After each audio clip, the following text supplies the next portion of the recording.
I'm trying to be an inspiration to women. I'm trying to stimulate a discussion about women in their 60s, 70s. Well, coming up to your 60s as well. Don't think when you're approaching the 60s, it's suddenly all going to stop. It just gets better and better and better. So I think we need to have as much conversation like the menopause. Nobody talked about it.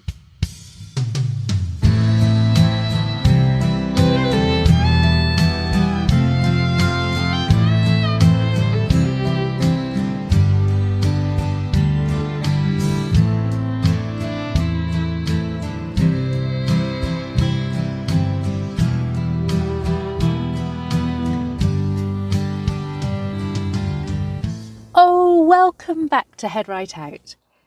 And if you're new here, I really hope that you're going to enjoy the show and that you find it useful. My name is Zoe Langley-Wathen, and I am bringing you this podcast in the hope that it will spark enough warmth in an old idea to ignite into a renewed passion to follow your dreams, to head right out of your comfort zone, and to work on strengthening your resilience. Today, I am talking to an inspiring woman who has been through so much and yet now is not only living her best life into retirement, she's on a mission to encourage others to do that too and to understand that growing old is great and not something to be feared. Siobhan Daniels retired from the BBC 2 years ago after a 30-year career working as a reporter, presenter and producer in local news. Her life's rollercoaster involved being a single mum, taking a gap year from work to backpack solo around the world, suffering burnout, ageism and workplace bullying, all whilst dealing with grief and menopause. Drawing on her experiences of adventure at 49, Siobhan began planning her way out in a motorhome. Before we get into the episode, if I could just ask you, please, to follow, rate and review the show, and don't forget to share it with a friend. Every listener who shares is adding to the domino effect of passing on the inspiration and helping Head Right Out to develop and grow even further.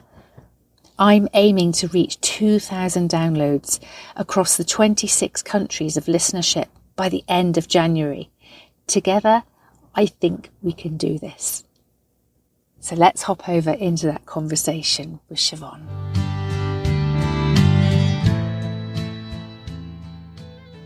So today I am chatting with someone whose book I would love to rip a gazillion leaves from. Her name is Siobhan Daniels, and she is a woman who is challenging ageist attitudes and promoting pro-aging. Now, in 2019, Siobhan sold her belongings. She bought a motorhome and embarked on a solo trip around Great Britain. She's now passionately championing positive aging, constantly calling out ageism and ageist stereotypes. And she refuses to accept the narrow stereotypes of retired women. Oh, go Siobhan, that sounds brilliant. So Siobhan now uses her blog, her Instagram and published articles and public speaking activities to challenge and change the narrative around aging, to inspire as many women as possible to step out of their comfort zone and follow their retirement dreams.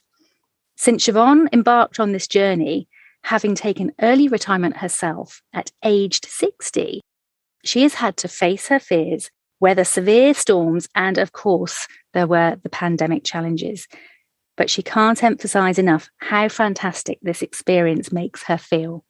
Fully alive, in control, at one with nature, and totally inspired to get her message out there to young and old to embrace aging. Oh my gosh. Welcome, Siobhan. Good morning. Oh, that is amazing. So tell us, what has driven you to challenge positive aging? There must be something that's been the catalyst in all of this. Whoa, there's all sorts of things really have happened in my life. And I realised that I'm somebody who very much out of adversity comes opportunity. And what's making me really enjoy what I'm doing now is all the things, the obstacles I've overcome along the way. So when I have a really good day, I look back and I think, oh yes, today's gorgeous. But the main thing was, I think, when I was in my late 40s, my daughter went off to university, and I'd been a single mother for years, since she was 4, juggling full-time work as a journalist and bringing up my daughter. And I thought, this is me time. And I packed a rucksack and got a gap year from work and travelled solo around the world. And I mixed with people of all ages, and I felt happy and free and in control and ageless. And the seed started then that when I was 60, I was going to retire and travel Great Britain. And that's that key of when you're doing something like that, of feeling ageless. I know that experience. I know that feeling. And you can't really describe it, can you? But there's something about mixing with other people. They have no judgment on you. They have no need to judge you. They just treat you as one of them, just another backpacker or traveller or whatever it is you're doing. And you are just one of the gang, one of the crew. And it's just a wonderful, uplifting experience, isn't it? Yeah, very much so. And that's how I felt. You know, there were 20-year-olds, 30-year-olds, 40-year-olds and older. I was mixing with a lady who was 80, I remember, when I went to Laos, and we all went on a little boat trip to some caves. And she was an incredible woman. She was 87, German lady. And I felt so inspired by her, because she didn't give a monkey's how old any of us were. We just were having the same experience together. And that's how I feel. We're all aging, and we're all aging differently, but we're all having the same experience. So we might as well just get on with it and do it the best way that we can and not be anti-aging. So when you took off around the world, was that before you hit 50, did you say, or just after? No, it was just before. I'd had a hysterectomy. I call it my hystericalectomy because I've never been the same since I had it. But I had my hysterectomy because I had cancerous cells or precancerous cells. Okay. And my brother also, at 53, had died from lung cancer. So a combination of that, and I must have been sort of perimenopausal. And then, of course, I went straight into the menopause, having had my hysterectomy with my ovaries out. So I was in a real pickle, really. So that's why I took the year from work and thought, I just need some me time. I need to get off the wheel and find myself a little bit, which I did do in that year. But then I went back to work, and life was very much sort of stressful and sorry, just bear with me. Someone's at the door. Sorry. Sorry, I'm just being interviewed. Right. Sorry, Jan. Sorry. Thank you. She's got milk. My milk delivered. I'm so sorry about that. That is wonderful. No, I love it. That's the lady on the farm, Jan. She's fabulous. And she just bought me my milk, which is great. Oh, I love that. So I went back to work and got in a pickle, really, and got back on the treadmill again. So you had basically instant menopause or instant perimenopause because of your hysterectomy. So did that then leave you with constant perimenopause symptoms or long-lasting perimenopause symptoms? How long did that go on for, and how were you dealing with that? Well, actually, when I'd had the hysterectomy, you then go dive bomb into what they call a surgical menopause. But of course, there was very little around then. Unlike now, there's a lot more support for women. So I didn't realise what was happening with my mind and my body and my emotions and my hormones, even though the surgeon says, oh, yes, you'll go into the menopause. And I just completely lost myself. I call it I had a cotton wool head. I was weepy. I was angry with the world. And I just lost who I was and my confidence, having experienced this amazing year going around the world. Here I was again, just feeling awful. And at that time, I then began to experience ageism and being marginalised in the workplace and being made to feel old in the workplace. And I didn't like that at all. But I couldn't fight back because I was too weepy and too anxious. So it was a horrible time for me, really. When you're feeling emotional like that, whether that's because of physical things that are going on or whether it is things that are going on in your head or hormonal, whatever it is, you feel so vulnerable. And having people not understand what's going on with your menopause symptoms, that's making you even more vulnerable, isn't it? Because you're just open to all sorts of I want to say abuse. I mean, is that how it felt? It's not just people not understanding. Myself, I didn't understand what it was. It's only since I've read extensively afterwards and I look back and I think, oh, that's what it was. That's why I felt like that. So I just knew one day I found myself in the toilet at work, just hiding, sobbing. And I just thought, I'm broken. I can't do this anymore. I need to find an escape plan. And that was really when the seed for doing what I'm doing now was really compounded. I got the initial thoughts when I was going around the world, but then it was, I can't do this anymore. So that's when it took me about 4 years to plan it all out. But I just thought, I need to get out of this. I can't carry on working. The moment I can retire, I'm going to. Mm. So you were planning it for those 4 years. Had you told anybody what you were going to do? Did you share it? Oh gosh, I told anybody who listened, I told everybody, I'm going to buy myself a motorhome. I'm going to head off. I'm going to challenge ageism. I'm going to make people understand that aging is a positive thing. Because also at the same time, my sister died. She was 53 and she died of lung cancer. And so it was like, my father died at 50 when I was 16. So people were dying so young. And I just thought we need to embrace as much as we can aging. And aging is a positive thing. It's a privilege for those of us that can do it.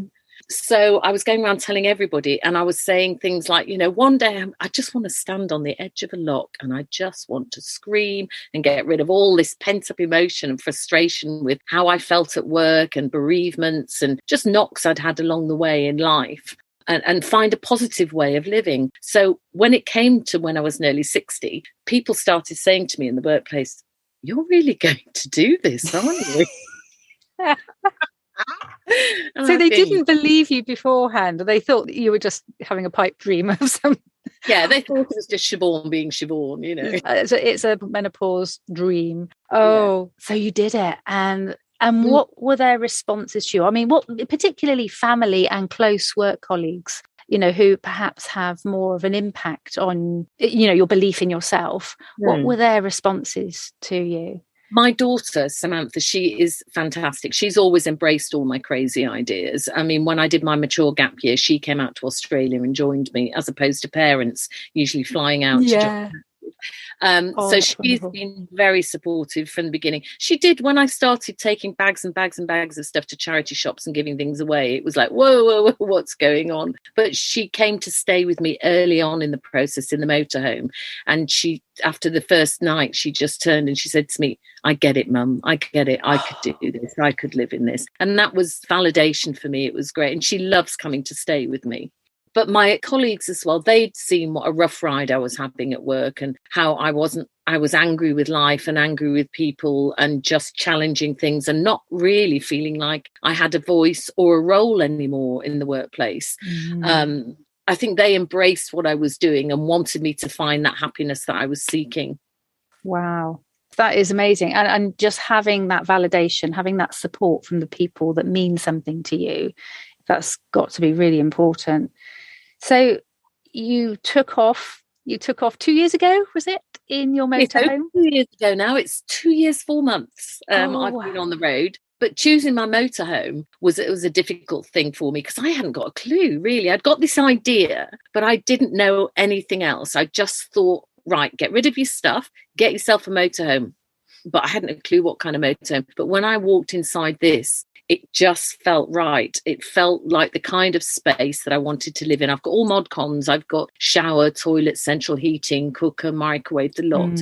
So I knew I could live in this. And I just packed it with a few things and headed off and wasn't really sure where I was going to go, what I was going to do, or it was literally as fluid as that. My plan was to have no plan and to go with the flow. That's the best plan to have. I've learned that. I mean, as a teacher, I was spent years planning, and I think that filtered through into my adventure life, my outdoor life, where when I first began, I started over planning, and it doesn't pay because having that flexibility to go with the flow and warm to opportunities that present themselves. People just turn up out of nowhere, don't they, and offer you an opportunity, and it's like, oh yes, this is great. And yeah, if you've planned everything to the nth degree like I did in my first one, it's very difficult worm out of that. But I think that's and great. I think one thing I've learned through doing this is fundamentally people are good. People are kind. People want to help you. And I'm learning so much about life and people and myself at my own pace. I've taken a lot of the pressure off me so I can spend time and get to know people and talk to people. And that's what I love. If I overplan, then I don't have the time because I'm saying, I've got to move on. I've got to go and do this. And has it changed your view of people? I mean, did you have any prejudices? And I don't mean, being prejudiced, but did you have any hang-ups or thoughts about particular types of people, maybe that this has now changed your view, that you feel, gosh, yeah, they are completely different to how I expected? Have you experienced any of that? I know exactly what you mean, but I think I changed my view on people when I went traveling around the world, because I was hanging out with people of all walks of life who ordinarily, if I'm totally honest, I wouldn't have stopped and talked to. And yet I was finding out these were people with good hearts, and I enjoyed their company and I learned so much from them. At that time, I was sort of feeling lost with myself and feeling particularly bullied at work and things. And I remember one young lad saying to me, "You're only as bullied as you allow yourself to feel. You're only as scared as you allow yourself to feel." Yes. And I learned that from him. And that was just before I was 60. And I've carried that in my heart ever since. And sometimes when I'm overwhelmed with situations, even now, I just remember that. So, and I would never have learnt that had I not sat down on the side of a road one day when the bus broke down in New Zealand, just chatted to him for ages. So I've taken that into this adventure and this journey. I try and talk to as many people as I can, regardless of who they are, what they are. And I talk homeless people and people who are very affluent, they're all the same when you get chit-chatting to them. We're all people, aren't we? Unfortunately, people are grouped into departments of society, and it shouldn't be like that. We are all people. We all have the same basic needs, and kindness is one. I'm fighting now because I don't want to be pushed into an age category. We try and push people into, like you said, into the categories, and we say 50-year-olds, 60-year-olds, 70-year-olds, 80-year-olds. Yes, we've reached those figures, the number of years we've been on this planet, but we're all so different. I've met 80-odd-year-olds who are far younger and more agile and everything than I am. And I've met younger people who are less agile. We're all completely different. And that's what I'm trying to say out there. Let's not be anti-aging. Let's all allow ourselves to age the way that we want to and be pro-aging and be positive aging and do things that enhance the way we personally age. That is so powerful because, yes, I'm thinking back to when I was younger and I was just thinking how my mum would talk about the menopause. Oh, I'm going through the change, or so-and-so is going through the change, And to me, that just felt like it was years and years away from me. And stop acting so old, oh, you're just being like an old lady, stop it.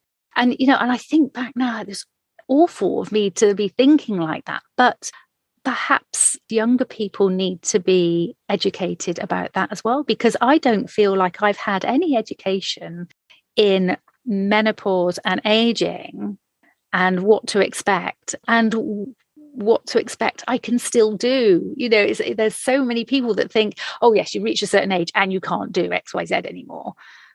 And now I'm realizing that's a complete load of tosh.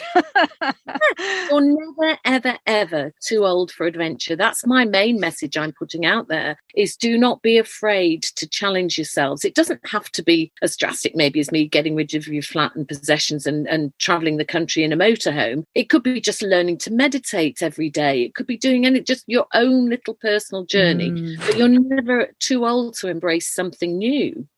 And I feel strongly that we should be going into schools and we should be talking to younger people, because if you go into school and you say the words old or aging, the responses you get are all terribly anti-aging and negative, and wrinkles and crinkles.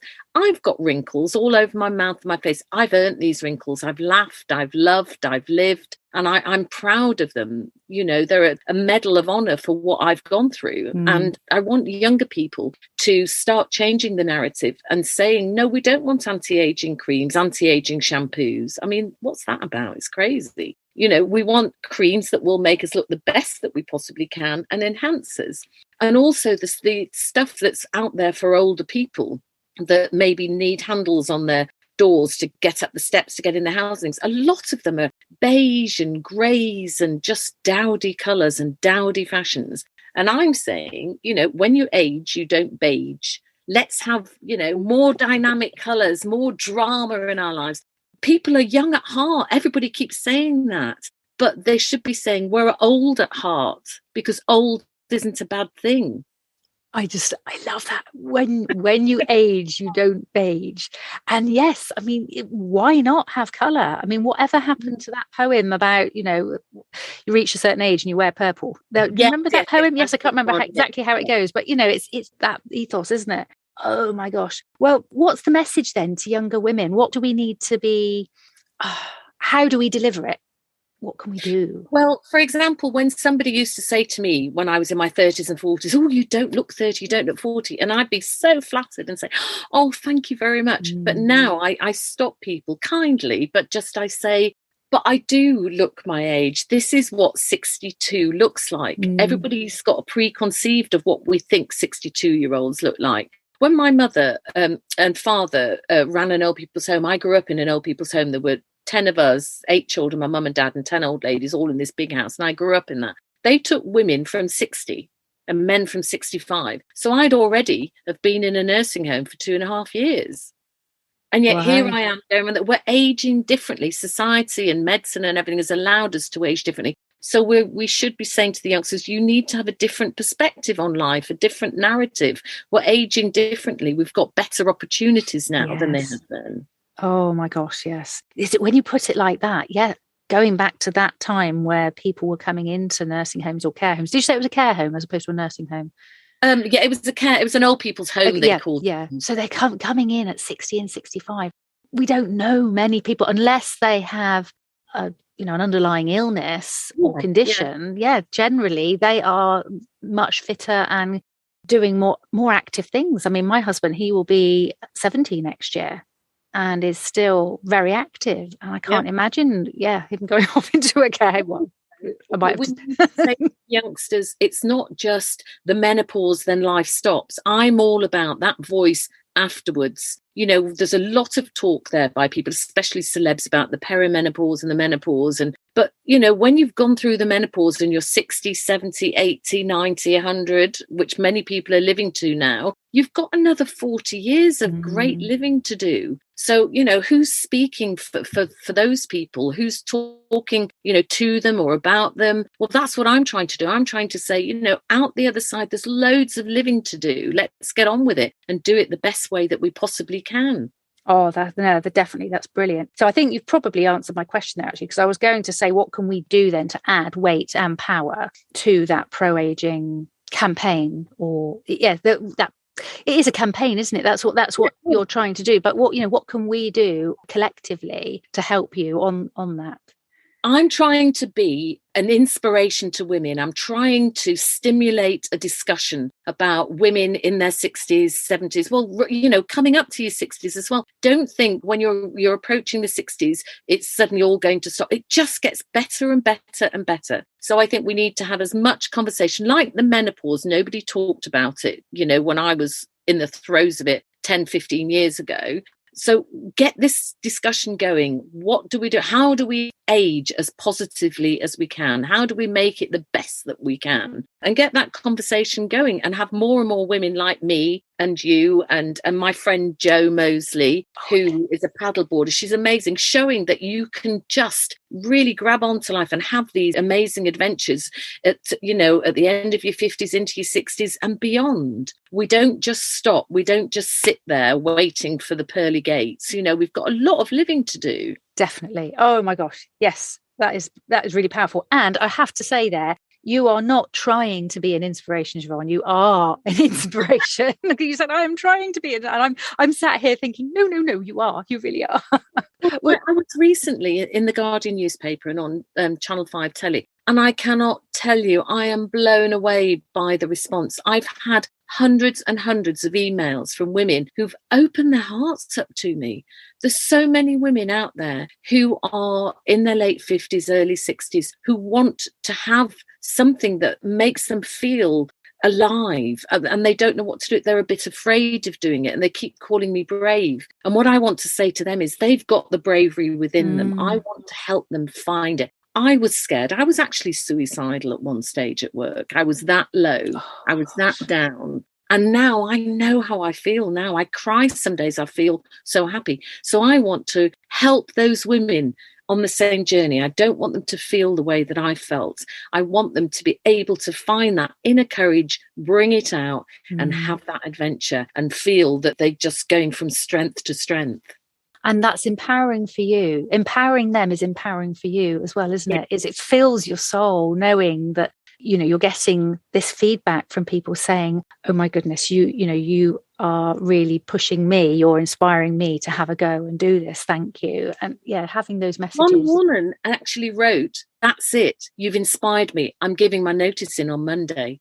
And I've saved that email because those are the kind of emails. I'm writing a book at the moment, and I want to be able to refer to those kind of comments at the end of it. You know, this is the journey I'm on so far, and this is the response I'm getting from people. So it just makes me want to keep shouting even louder and even longer, so that there's a tribe of us all going into our 60s, 70s, 80s and beyond with a renewed vigour for life. Oh, I love that. Yes. And I love being in that tribe. I have to say now, you know, I've reached 50 this year, and I realize that, you know, this isn't the end. This isn't a hill I've been climbing up and now it's downhill all the way. It's nothing like that. No.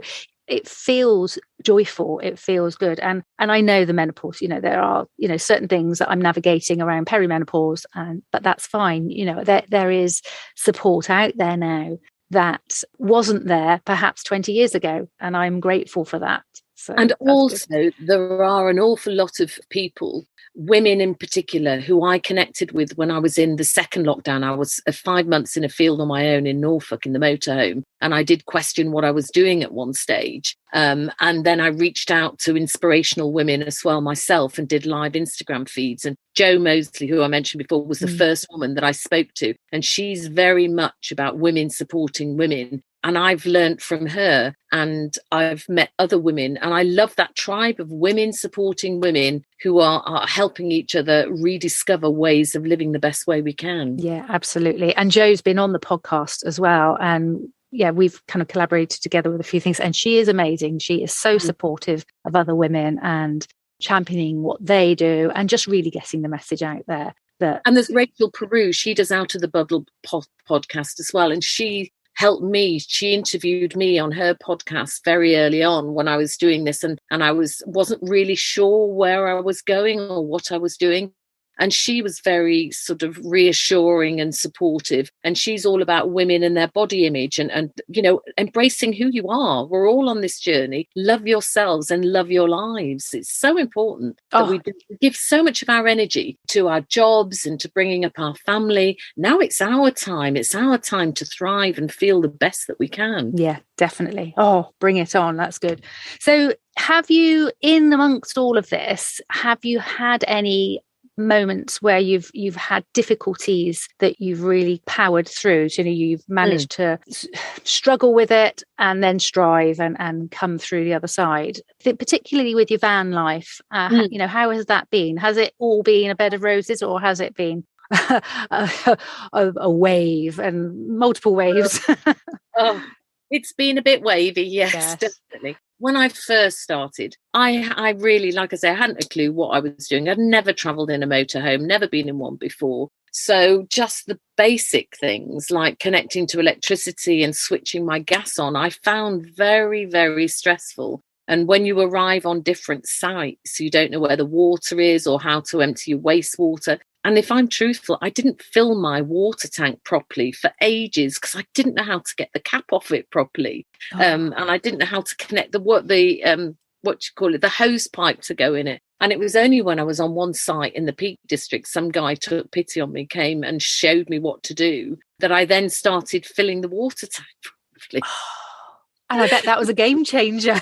It was. And so it's the basic things like that. And also I did camp overnight once in a pub car park because there was this app that you could go on. And I realized that's not for me. I didn't feel safe. I didn't sleep at all. I was really scared. So I tend to stick to small sites. So I've learned, the fear of that. I thought, no, I don't want to go through that night again.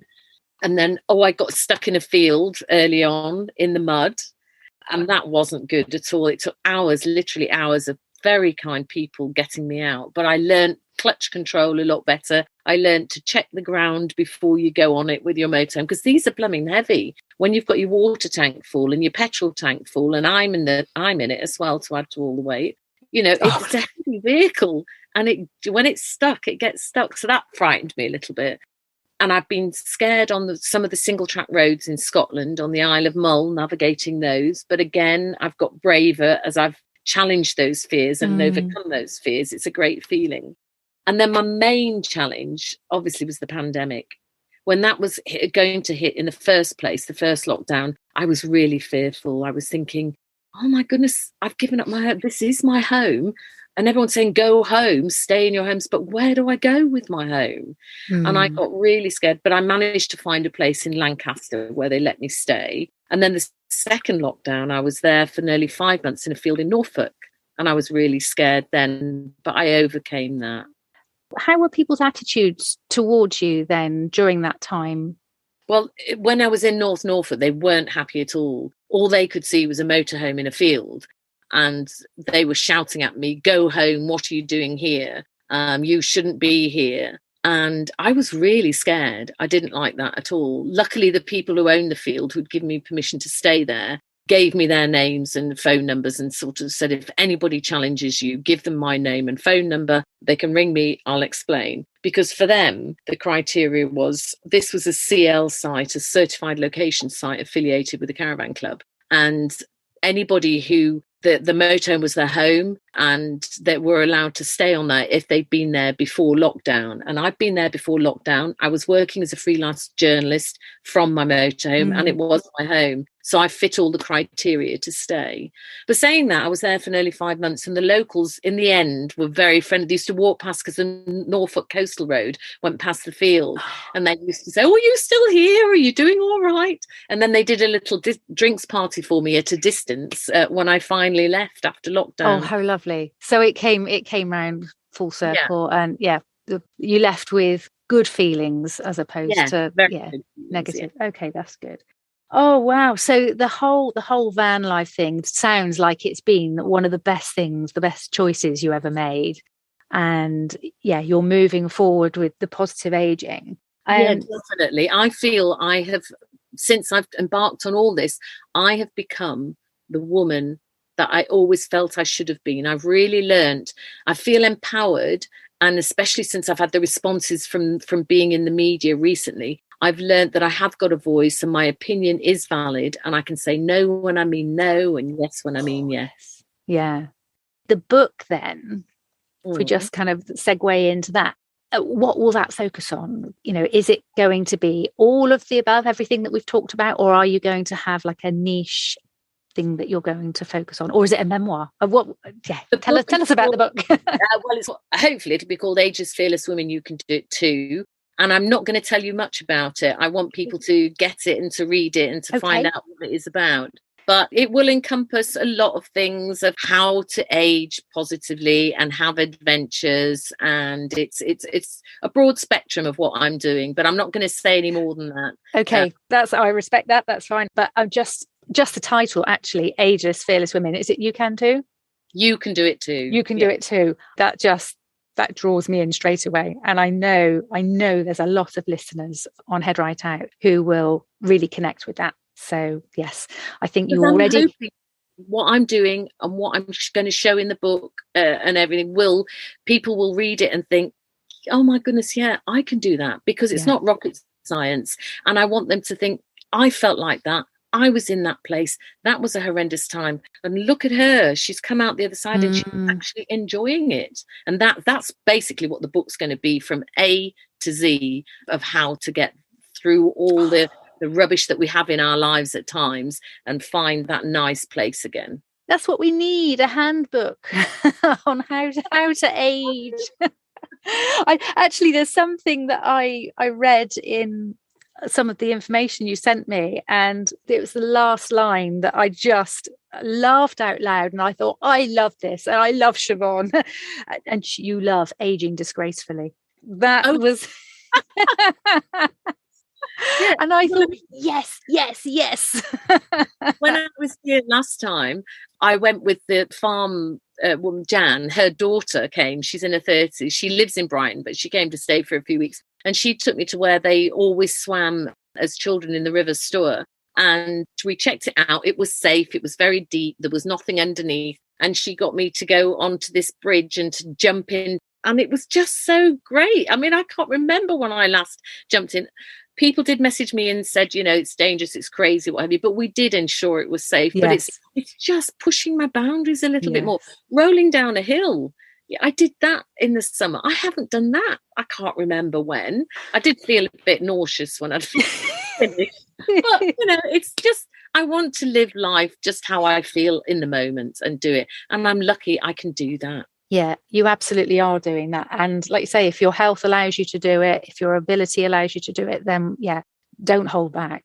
And I feel the whole message of positive aging, I am sat here and I'm just bubbling over at the moment. I've been grinning the whole time that we've been chatting. And it does feel so positive. And you are just oozing positivity.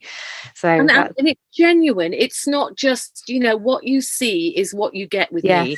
And what I try to be brutally honest on my Instagram feeds, if I have a bad day, then I put that on if I have a bad day, because we all have down days. But that's just life. And I can have duvet days where I just don't want to do anything. And I lie under the duvet and I think, oh, goodness me, it's such a chore. And then the next day, I'm running around like a headless chicken, just enjoying getting on my bike, cycling somewhere, exploring. And I've got the ability to do that. And I'm saying to other women, if you can physically do it, then do it. Oh, brilliant. I love that. So what do you wish you knew then, Siobhan, when you first set off? There must be something that because you've learned so much about yourself and so much about your way of life now. But if there was something that you wish you knew beforehand, what would that be? That I was going to get rid of all my hang-ups and emotions and things so easily. I'll tell you a story. I went up to Aviemore in Scotland very early on in this adventure, and I did find the edge of that loch I used to talk to everybody about. And in the middle of the night, one night, I went to the other side of the loch, and the moon was sort of shining. It wasn't full moon, but it was bright enough. And I howled like a wolf, and I cried, and I had the conversations that I would have had with my brothers and sisters and my mother, who died 6 months before I did this. So I was sort of grieved her, and the conversations I would have had with my boss if I hadn't felt so lost with the menopause, about how he made me feel. How would you feel if your daughters were made the way that you made me feel in the workplace? It's just not acceptable when all I wanted to do was a good day's work, all that kind of thing. And I left behind all that tension and anger and everything. And if I'd known how easy that was, I wished I'd done it before. Because then you're not carrying it around with you, and it has such an impact on your daily life and the way you feel about yourself, I would imagine. Oh, it was cathartic. I've still used the memories of some of those negative things as something to spur me on to make sure nobody ever feels like that. Or in the workplace, there needs to be legislation for women in the menopause to stop senior people being able to behave in a certain way when they are struggling with life because of their hormones. And that's being tackled by a lot of celebs at the moment. That's the in thing. But I'm lucky I've got through that. I'm the other side of that, saying, you'll get through that and you'll be okay. But it's important that people listen, that there is hope afterwards. There is a great life afterwards. And I've got another 40 years, all being well, to be living like this. Oh, amazing. So what's next? I mean, I know you don't plan, but I know you're on a farm at the moment in the south of England. Yay. So do you have a plan for the new year, or any ideas about where you're going to head next? I'm heading off, funny enough, tomorrow morning. I'm going to my daughter's. and I cannot wait. I'm going to be spending Christmas with her. She's bought her first flat in Tunbridge Wells, where I was for 20 years before I started this. And I'm really looking forward to spending Christmas with her. It's a big contrast to last year because I was expecting her to join me in the field in Norfolk for 3 days for Christmas. And then the Prime Minister made the announcement at the last minute. And I was heartbroken. I cried for a couple of days. I ate my way through the whole tin of Quality Street. And I just felt so sorry for myself. So this year, I'm going to have an amazing, we're going to sit there with bubbles and treats in front of her fire with a little dog, going for walks and just having good girly chit chats. Oh, that's going to be so special. Yes, I can just see it now. And then I'm house sitting at a manor house for the new year. That's 10 minutes down the road from my daughter in Sussex. And I'm looking after 2 horses and 2 dogs. And then my plan was, vague plan, because I don't know about, to head back up the country, meander up the country towards the Outer Hebrides in Scotland. I wanted to be up there for February. But with the current situation with COVID, I'm literally taking every day as it comes. I'm not sure. Yeah, we don't know what's around the corner at the moment, do we? No. Because there could be new limitations, and as you say, you have to go with the flow on that. Back here to the farm, the farmer said I can come back if there's lockdown, so that's nice to know. Brilliant. So you've got some support there. Wonderful. Okay, well, we're coming to the end of our conversation, Siobhan, but there's a question that I ask every guest, because this podcast, Head Right Out, is all about encouraging women to step out of their comfort zone. You definitely have done that. All about stretching ourselves and, finding that we're capable of doing bigger things and how resilient we are. And so I'm wondering, do you have a Head Right Out moment where you stepped out of your comfort zone and stretched yourself beyond what you thought you were capable of, and then you came away from it feeling like, whoa? And it might be something you've already talked about, but it could be something actually quite small that had quite a big impact on you. Oh, there's so many that are coming to my mind. I think running a marathon when I was in my 50s and crossing that finish line, I went into a dark place with the menopause and the death of my sister when she died when she was 53. And I was lying on the sofa at home, just in a deep depression, in a mess. And my daughter said, come on, Mum, you said to me, out of adversity comes opportunity. Let's do something good from all this. Let's raise some money for a cancer charity. And so we trained for the Brighton Marathon. And I went from not running a yard to finishing it in 5 hours, 2 minutes. And I remember crossing that finish line, just feeling so powerful, like I could do anything and I could face the world. And 2 years later, I ran the London Marathon as well. So I think those two things, crossing the finishing lines, doing a marathon in my 50s, just made me feel that I'm a strong woman and I can do this. Oh, I feel so proud for you. I mean, that is a huge thing.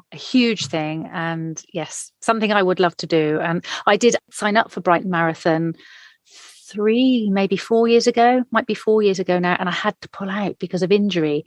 What year did you do the Brighton Marathon? Do you remember? I don't remember. But you said it was your early 50s.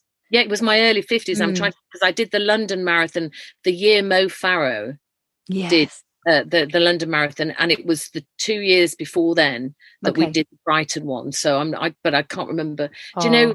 I'm never very good at remembering dates and times and things like that for everybody. Because when I did the London one, I ended up being put to start in what they called the elite athletes gate. There was different gates. And so my family all thought this was hilarious. Obviously, Mo and those had gone hours before, but then they funnel you through gates. And I was going through the elite athletes. Oh, that's amazing. I love it. Oh, but congratulations, Siobhan. I mean, that is such a big thing. So brilliant. Well, is there anything else that we've not spoken about that you feel this burning desire to mention? Because I mean, we've had so much that we could have talked about and we haven't, and I'm sure we're going to probably talk again. But yeah, is there anything you'd like to mention now?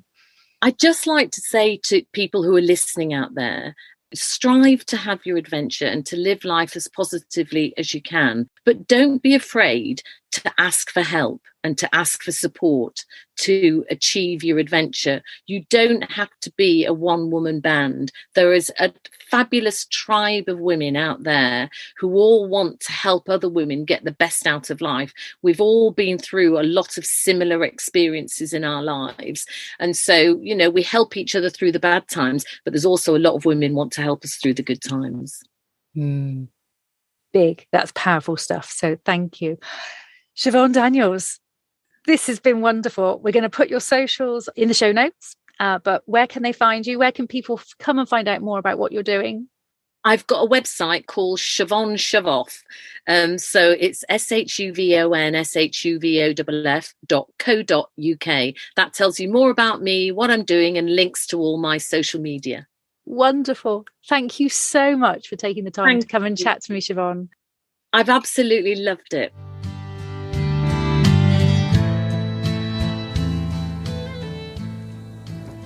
Well, just this is why I love doing the podcast, meeting and chatting, making friends and new connections, feeling inspired by people like Siobhan. She's challenging ageism. She's promoting positive aging. She's giving us all such hope that as we grow into our older years, we are literally doing that. We're growing. We're learning. We are fostering that love of curiosity in our lives. And it's that curiosity to learn more and to develop, you know, that doesn't just stop when you retire. Neither does life stop at menopause. There's so much more out there for us. And yeah, I just love what Siobhan is doing and what she's about and what she stands for. And I think so many people that have seen Siobhan on the news and in the newspapers and listened to her on the radio and other podcasts or seen her on social media, I think they get this. And there is such a need for people to hear this message. So thank you, Siobhan. And yeah, let's all grow old disgracefully. Yeah, I think I'm going to steal that motto. I love it.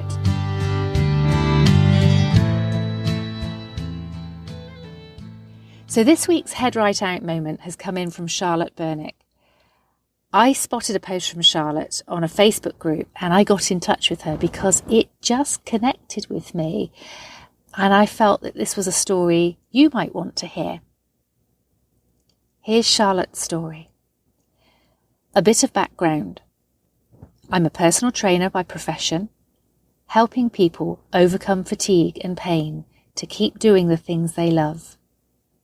I also run a mental health charity called Free Your Instinct that offers parkour for mental health service users.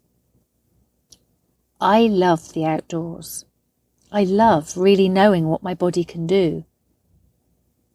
I had my first son in November 2018. Pregnancy wasn't hard, but the fatigue was crippling. I still tried to do as much as I could, and at 4.5 months pregnant, my husband and I were hiking and cycling around in the Alps. After my son was born, I wanted to start running again. Previously, I would have knocked out 10k in 45 minutes without so much as a thought, but not anymore. I had slipped down the stairs 4 months after he was born and prolapsed, which puts a stop to anything over and above a brisk walk. But I worked really hard to get my pelvic floor health back to some degree of strength. And it was just getting to the point where I could jog across the car park to my car when I became pregnant again. And then lockdown struck. I was working for the NHS at the time, and being pregnant, I wasn't allowed to do anything that put me at risk of COVID. So I did a lot of stuffing envelopes when normally I would be teaching people their exercise programs.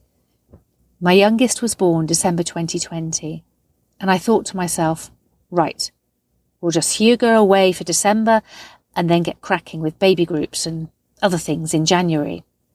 Then Boris sent us into lockdown again.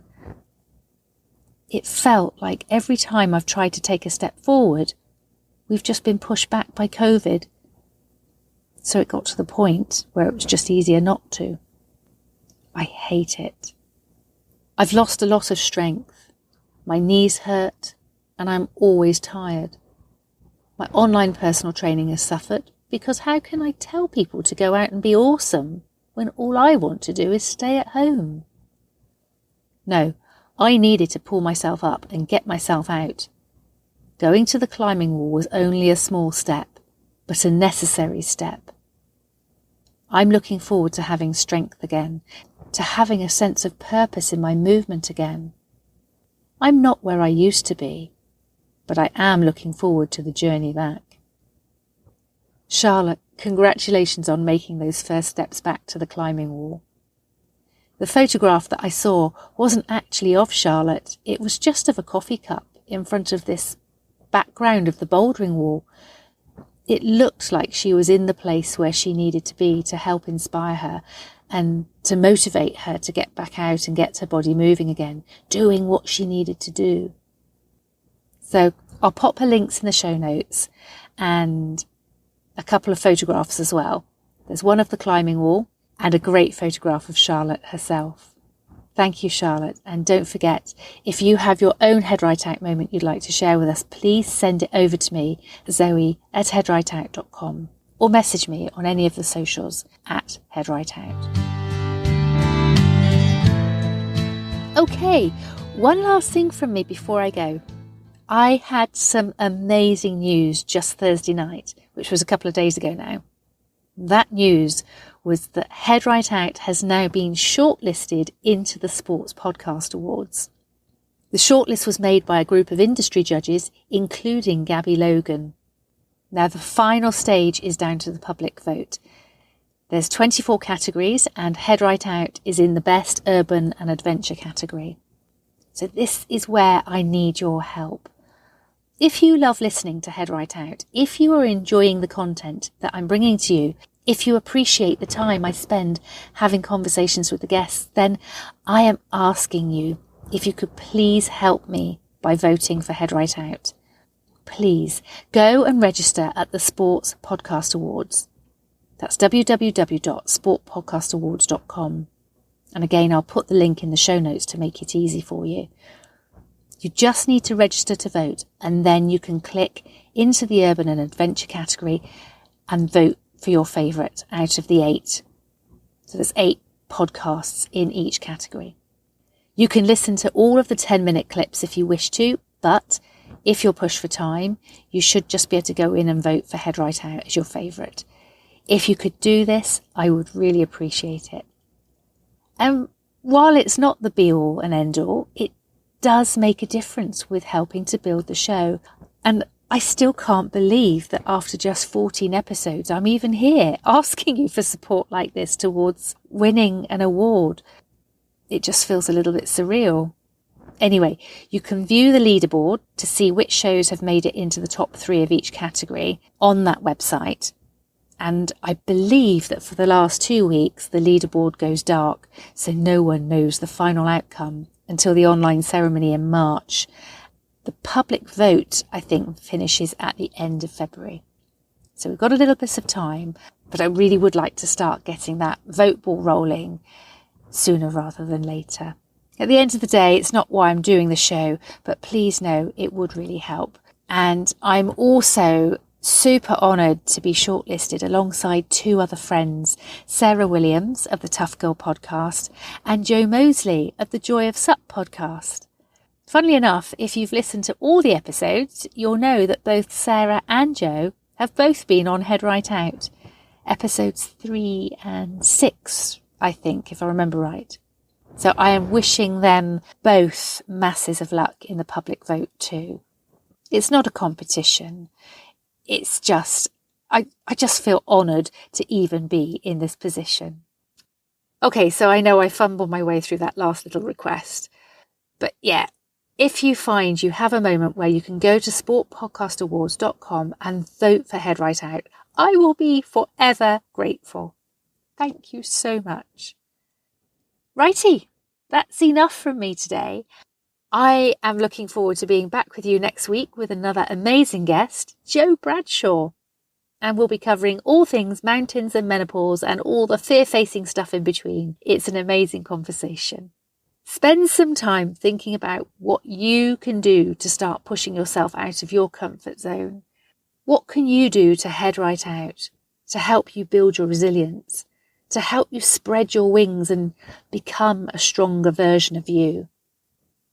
And if you can't do it alone, whose support do you need to call upon to help you do this? We don't have to do everything alone. That's not about being strong. And if you're stuck, come and join us in the Head Right Out Hub Facebook group. You can ask for the support of women there who understand what you're going through, some who still want to step out of their comfort zone and so know how you're feeling, and others who have done it already and have some inspiring stories to share and tips on how you might be able to take those baby steps. Go on, go and be amazing and be kind to yourself. If all you need to do to head right out this week is simply going for a walk on your own around the local park, or go swimming on your own, or just heading off to the gym, that can be quite a scary place for some people. Then do it. It doesn't have to all be extreme sports or mega challenges. Micro bravery is just as important to keep our resilience healthy. Have a wonderful week. Head right out hugs to you all.